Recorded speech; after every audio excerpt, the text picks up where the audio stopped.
Welcome to the newest episode of Beyond the Fame with Jason Fraley. I'm your host, Jason Fraley, picking the brains of the top filmmakers, musicians, and artists of our time. Steve Martin and Martin Short perform live together at Wolf Trap in Vienna, Virginia for 2 nights this Saturday and Sunday. You'll hear from both comedy geniuses on this episode, starting with Martin Short, who joined me in 2016 to discuss his NBC variety show Maya and Marty, co-starring Maya Rudolph. Mr. Short, thanks for joining us. Thank you, Jason. What do we have in store for the finale? A lot of surprise guests. We have the great Emma Stone, of course. Kelly Ripa with Jiminy Glick. You slipped into some Jiminy Glick, yeah. He'll be interviewing her on the show. Yeah. Oh, that's awesome. So you brought some Jiminy Glick back. Okay. Steve Martin's on the show. Oh, that's great. All right, well, back it up a little. Let's say, for instance, our listeners haven't seen it at all because it's only been on, I think, like a month or two, right? So let's take them into... It's limited run, 6 episodes. Right. So take them into, how this sucker got started. Obviously, you guys are both SNL alums and you're shooting in 30 Rock, so you guys both know, Lorne Michaels really well. But tell us how, you're both well-known people. How do you go in and pitch this thing and say, hey, this might work? We didn't pitch anything. Lorne Michaels, it was Lorne's idea. We had done the musical and comedy section of the 40th anniversary, and Lorne had put Maya and myself and Mark Shaman and Fred Armisen in charge of that section, which was about 20 minutes of the show. And then we did it, and it was successful, but Lorne really responded to our chemistry together and thought that would be a great combination, and he said, how would you like to do a show together? We both said, yeah. That's awesome. Then we're doing it at 30 Rock, and that makes it exciting. Yeah, so shooting it in that same building, do you, I think I've seen Kenan Thompson, I've seen some other people wander onto your show. How does that work out? Do you just sort of walk down the hall and say, hey, do you guys want to come on this week's episode? No. It's more professional than that. Yeah. Kenan is a series regular on that, and each guest is booked. One night, Jimmy Fallon jumped in and made a cameo appearance. He'd also been a guest on the show, but this is a later show. Just because he's literally next door. Yeah. We're both on 6th floor of 30 Rock. He's in Studio 6, and we're in Studio 6A. Speaking of which, I think you and Maya jumped over on his show, too. I was laughing my butt off at the, what was it, like Windy City Blues? And you guys... Right, yeah. Yeah. No. So you have to imagine, it literally is walking 30 feet to his studio. Wow. 30 feet at 30 Rock. There you go. There's your new title. Yeah, there you go. Awesome. Well, tell us, did you grow up, loving variety shows? It's sort of like a thing that used to be decades ago, but are you guys sort of like trying to bring it back, or in your mind has it always been a viable thing? Oh, I think it's always existed. It just isn't, people don't use that term. Right. If you had to describe America's Got Talent, which is our lead-in, true, you'd say, they have a juggler and a puppeteer and a singer and a stand-up. That seems like a variety show to me. That's a good point, yeah. Or The Voice, or American Idol, or Dancing with the Stars. It's all, entertainment and performing. That's what variety shows were, just under one heading of an hour show. So, but this is more, in the terms of having famous people be the host every week. We haven't seen that for a while. Right. Yeah, definitely. Have you had a favorite sketch so far out of the 6? Yeah. Is there one that you just couldn't keep it together? I tend not to sit back and say, my God, I nailed it. You kind of let people come up to you and tell you what they're like, because comedy is the most subjective thing in the world. Sure. People might love Jiminy Glick, and people might hate Jiminy Glick, and it doesn't mean anyone's wrong. It's just subjective. Yeah. All right. Well, if you don't sit back and look, and you'd rather have people come up and tell you, what has gotten the best reaction? What do most people come up and say, hey, I saw Maya and Marty. That one was great. They like Jiminy Glick with Larry David. They like when Jimmy Fallon and I played 2 little kids on Steve Harvey show.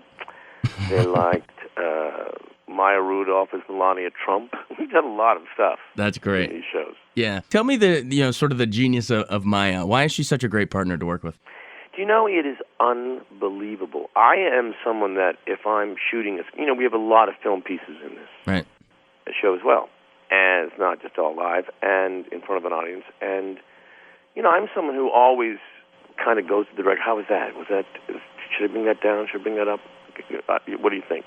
I like a lot of feedback, and to me it's almost like by luck if you stumble in the right take. She is like Mozart. She just, if she's in a sketch or film, whatever she does, it's perfect. And I've never seen anything like it, really. For sure. She really knows how to do it. She also did SNL for all those years, and you hone your craft so well on doing something like that. Yeah, I think she was in that Very Merry Christmas thing on Netflix. That was like a variety styles type thing too. So man, Right. she can do it all. Awesome. Take me into sort of the writing process for each one of these episodes. 'Cause, for us down in DC, there's all these political people. Take them into the a day in the life of writing one of these episodes. Well, it's all done, in an organized fashion. You have early read-throughs, and that some pieces get discarded, and some pieces go into rewrite. And then you have on the Monday before we tape on Thursday, you have a read-through, and Lorne Michaels is there, and all the writers and the crew. And then we go into Lorne's office, and we decide what's going to be in that show.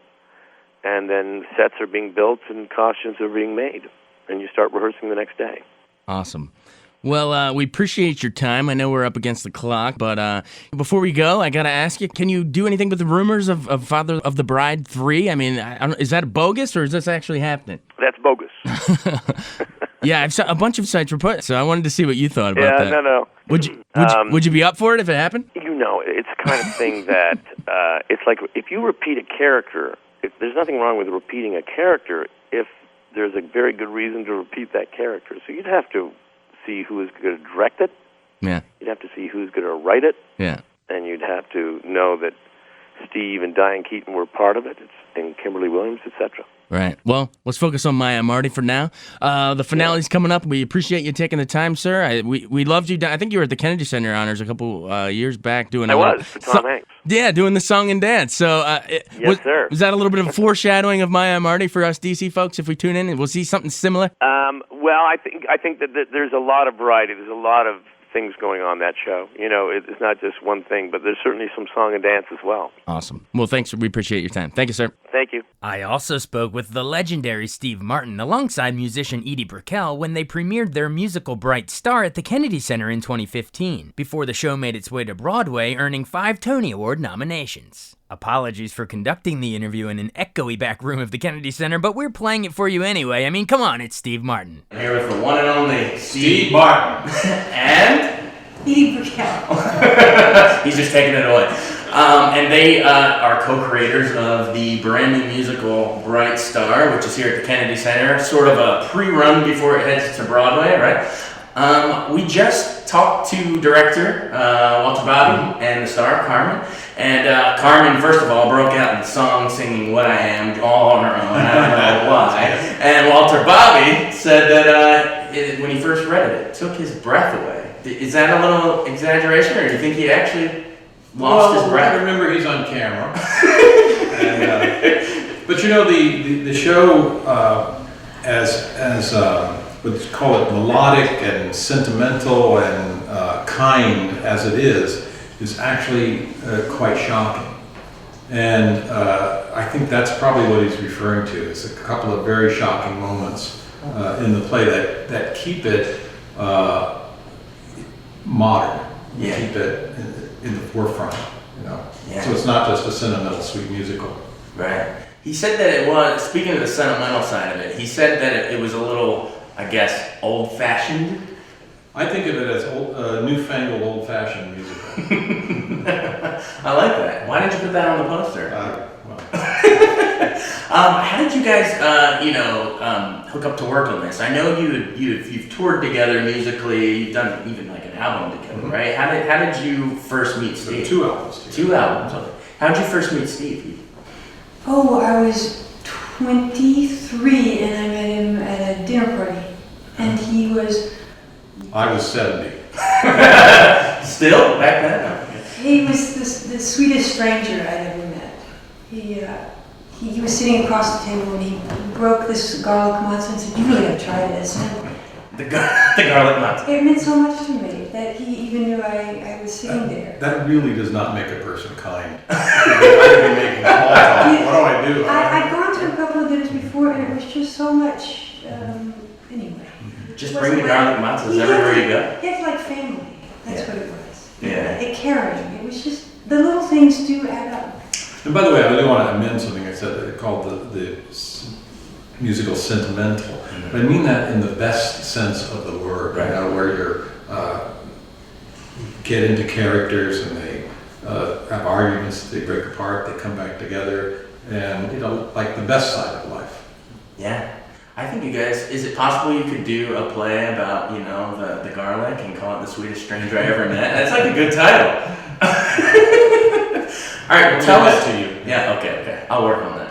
Tell us about, you know, you obviously know what it's about. You created it. I know what it's about. But just for our listeners, give us a little synopsis. You're the best. Go ahead. Okay. Well, because we have an interesting hook in the story that you know that is shocking to the audience, I don't like to give that away. No spoilers here. Yeah, guys. no spoilers. And thank you for coming up with that word. I've never heard that. And, so I describe it as the show is set between 1923 and 1945, and it tells the story of a young woman and how she matures, and there's a secret in her life that comes to be resolved toward the end of the play.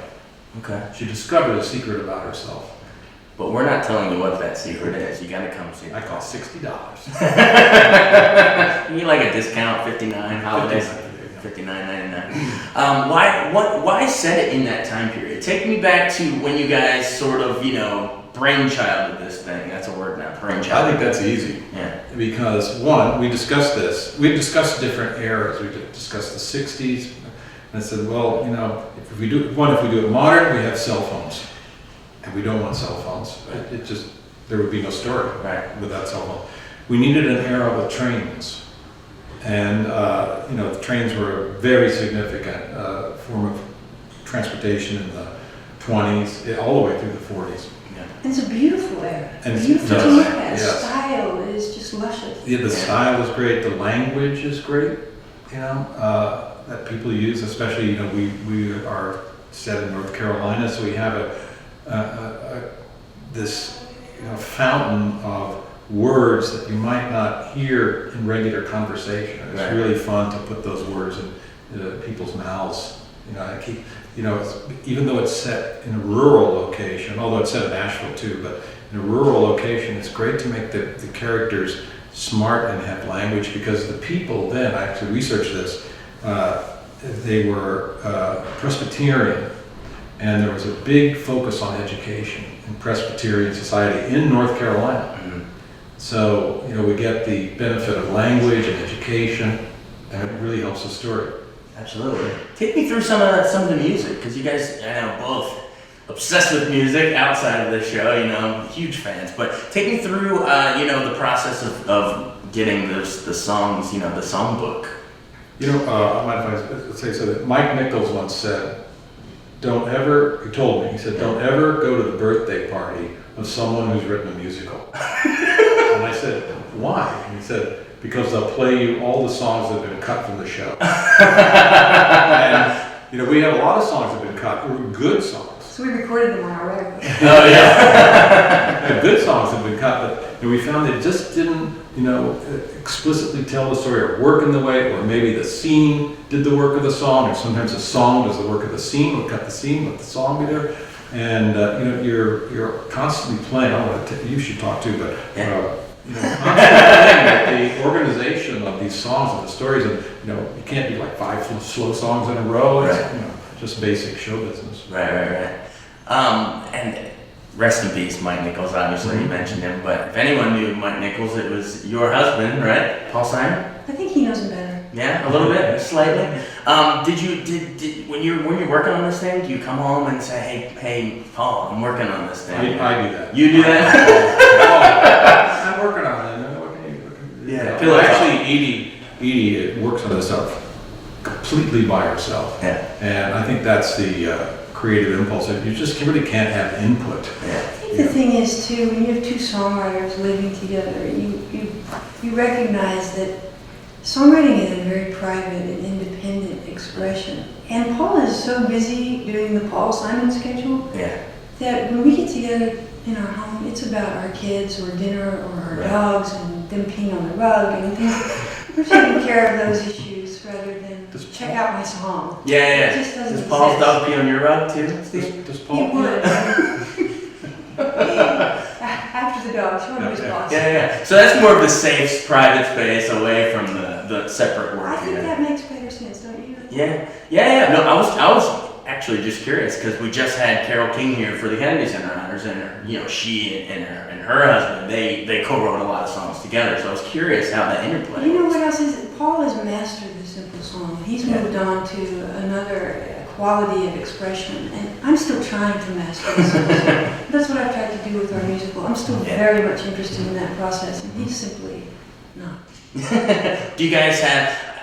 I know the cop-out answer would be I love all the songs, but which one, when you watch it night in, night out, say, man, that we really nailed that one? You know, as there's some new songs in the show. 180 did a brilliant job of on her own. That they call the 11 o'clock number in musical circles. Thank you. And that is very beautiful. So a new song always gets your attention. But I still love "Always Will." It's a song that And it's so sweet. two lovers sing. They discover they're in love.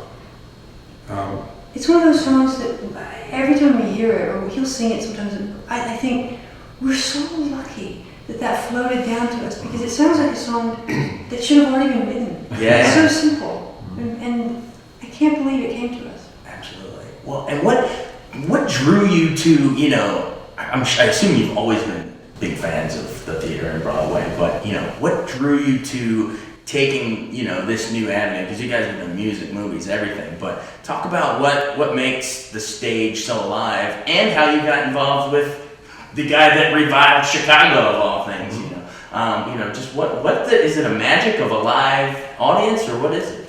Well, for me, there was two things. One, Edie and I discussed how much we loved the musicals we grew up on, and that got us excited, talking about the possibility of doing one. Which ones did you? Sound music. Sound Music. I love Music Man and Rita Moreno was just Gypsy. Yeah. And West Side Story was like one of my favorites. Yeah. Funny girl. Funny girl.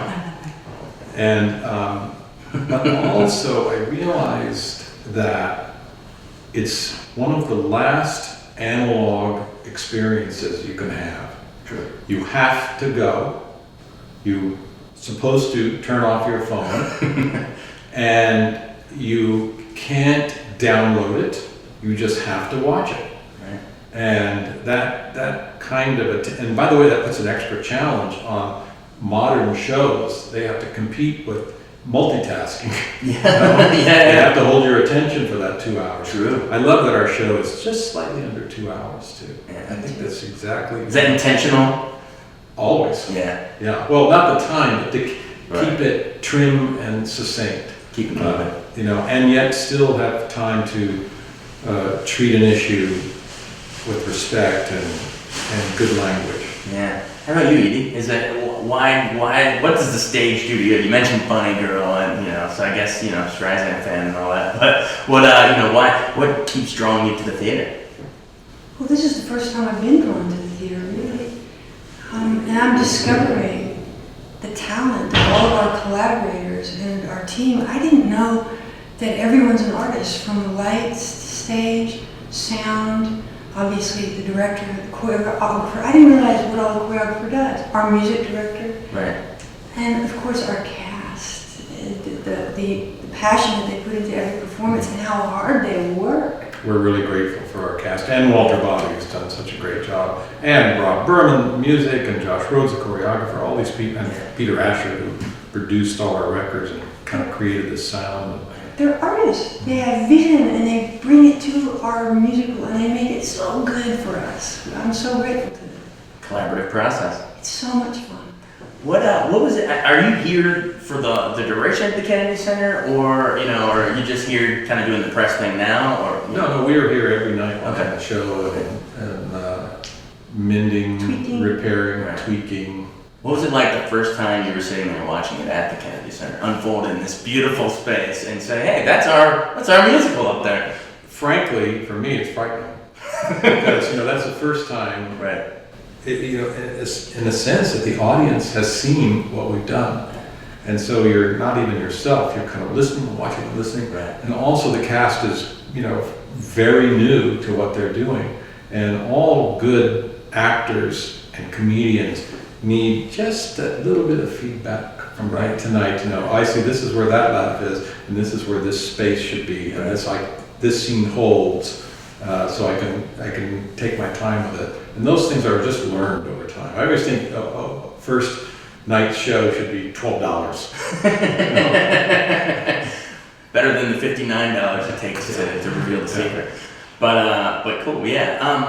How about you, Edie? Are you peeking out the corner of your eye there at the audience as it's going on? Yeah, I watch them. Mostly I sit there and I think, I can't believe how lucky I am to be a part of this. And I get involved in the show, and then suddenly I stop and say, thank you.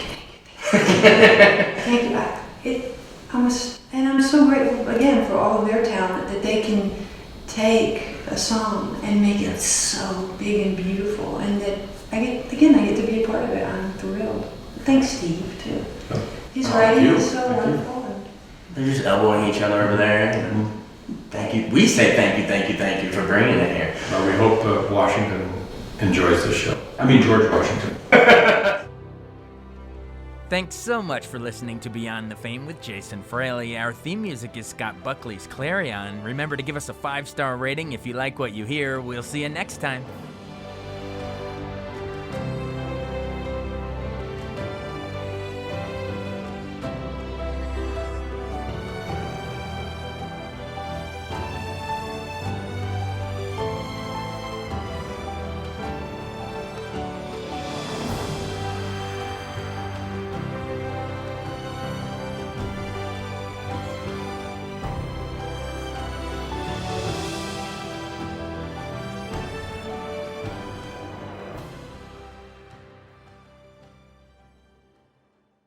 I wanted to take a second to tell you about an app I really enjoy. Living in the DC area is great, and Podcast DC gathers all of the local shows that I like all in one local app. Health, sports, local news, politics, and so much more. Podcast DC is the new local app with hundreds of DC area podcasts to choose from. I can earn exciting rewards just for listening and share the podcasts I love instantly. Available in the App Store or in Google Play, listen local with Podcast DC.